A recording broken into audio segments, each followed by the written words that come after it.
It is Friday afternoon, October 22nd, and I am about to engage in another remote support session. Side note, though, I found that to increase the clarity of my recordings with my smartphone, what I had to do is turn off the lights on my room and put the dim setting on my monitor to the lowest dim setting, so it doesn't overpower the recording. And introduce too much brightness contrast into the screen during the recording. That helps immensely on the clarity of the recording. So as you can see, it looks a lot better. And so at this point, what I'm going to do is I'm going to connect to a client of mine who has a chiropractic office up in Scottsdale, and he has two computers set up there. One up on the front desk, and then another laptop computer. And on both systems, they're both at his office connected to a Qwest DSL service with Qwest. And let me punch in the password here, which is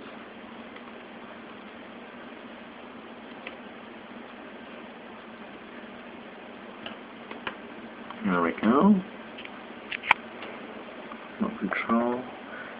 And he has noted that he currently is unable to connect to the internet, though obviously I'm able to connect to him, so at least his laptop computer is able to go online. There's just some misconfiguration with his browser settings, or something has gone in and messed around with his browser's internet or network settings, so he can't connect up. So for example, let's say if I were to hit his Firefox here, let's bring this up in full screen to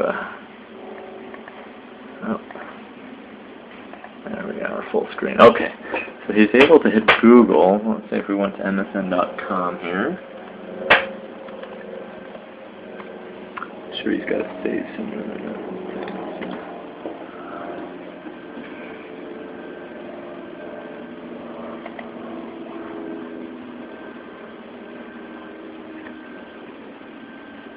Okay, well, okay, so MSN does eventually come up.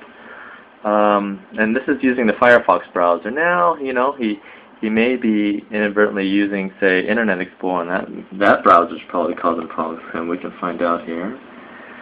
There's that.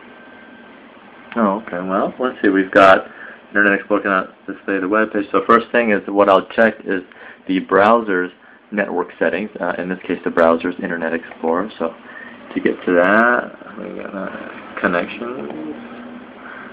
First thing I check is the LAN setting. Okay, there you go. Some program or virus or goofy thing happened and caused him to have this setting checked in, which should never be checked in, only in certain circumstances where he knows what he's doing. Normally you want it on automatic.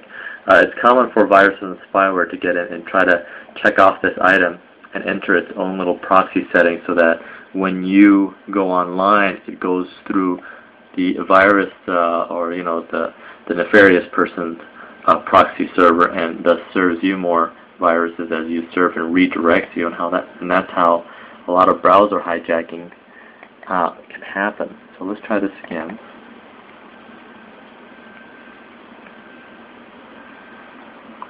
Okay, so now it's loading it. Okay, so we're on Bing.com. Okay, so that resolves that. So he was having problems with an Internet Explorer hitting websites, and something had incorrectly set his network settings with an Internet Explorer to a proxy configuration, which is incorrect. Mozilla Firefox, okay, and of course Mozilla Firefox is still set up good. Just to check here, let's gauge his computer settings, his hardware specs, just to get an idea of how fast we should be expecting his computer to be running. Okay, well, this didn't bring up the proper page since this looks like, okay, this is an actual shortcut. I was looking for the actual My Computer icon, which, okay, we can arrive from here to Properties. There you go. It's a Windows Vista computer, Home Basic, Service Pack 2, 3 GB dual core processor, 2 GHz, great, 3 GB of system memory. So that's a fairly good computer. Should be running fairly fast and everything. What I'll do, let's do a speed test check and just gauge the actual internet connection speed. And I've helped this client numerous times in the past, and I remember that his DSL internet connection is particularly slow, so I wouldn't be surprised. Speedtest.net is a great website that anybody can use to check on the internet speed. What it does is automatically load your current location based on your IP address, and then we just have to drill down a little further and specify. In his case, he's in Scottsdale, so that's the Phoenix area. It detects that his service is Qwest Communications, and so it's starting the test now. So that's his ping, and it's preparing the download test. There's a download test and there's an upload test.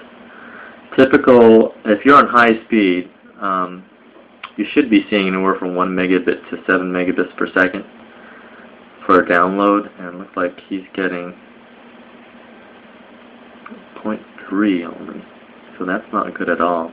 He must be on the bargain bin cheapy DSL internet package with Qwest.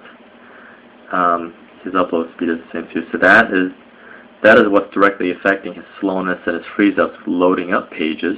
Yeah, that's not really that great. So he's got Qwest Communications, and the rating for Qwest actually is not that great anyways. In contrast, let's say if we went to my website here, or to my computer, and we'll pull down the speed test for where I'm at, and I'm sitting in Tempe, and the service provider that I'm using is Cox High Speed, and you can see by here Cox Communications, and I am in the Tempe area, so we'll run a test on my internet connection speed. And there's the ping, here's the download. So we're hitting close to about 4 or 5 megabits per second. And we'll see what the upload. Upload can be anywhere from 1 to 3 megabits per second. It's decent. Unfortunately, the case is typically for commercial locations, since he has a business, a lot of commercial locations, the internet service providers tend to like milking the customer and really ripping them off. And for like $50, $30, $100 per month, they really give you substandard internet connection speeds with not a lot of options to upgrade. And if you do upgrade, for example, in his case, all he's got is a 0.3 to 0.31, 0.34 upload and download speed.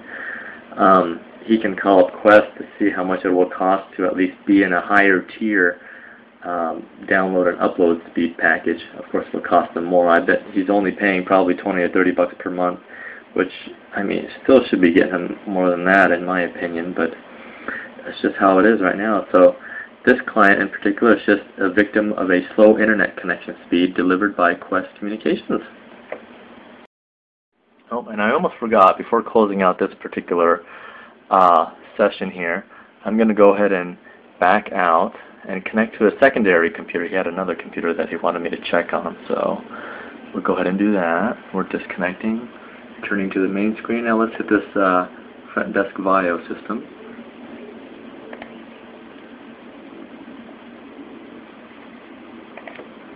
Go ahead and punch in the password here.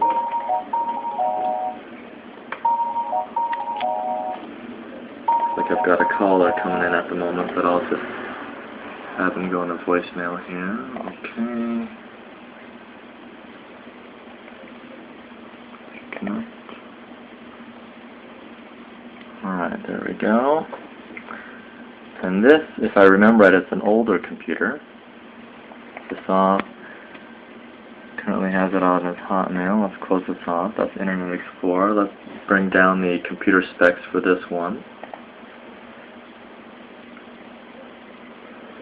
So this is a Windows XP Service Pack 3. You've got 1.5 gigabytes of RAM, 2.4 gigahertz Pentium 4. So a little slower, an older generation, but it's a Pentium 4. It's still a decent CPU, decent system. Windows XP. Let's check out. He's got all the major browsers installed. Let's first try Firefox, see if we have a problem there. And given that, of course, the systems are on a slow internet connection speed, we'd have to keep in mind with that. So if things start, if websites load up slow, that's the only reason. Is because they're on a really slow Qwest service plan. But let's just see if it brings up. Looks like it's set to by default to load his Hotmail page, which looks like it does. We'll close that off. Let's see if Chrome has any issues bringing up a page. And what the heck, I'll hit Internet Explorer too. We'll just wait for both of them to come up.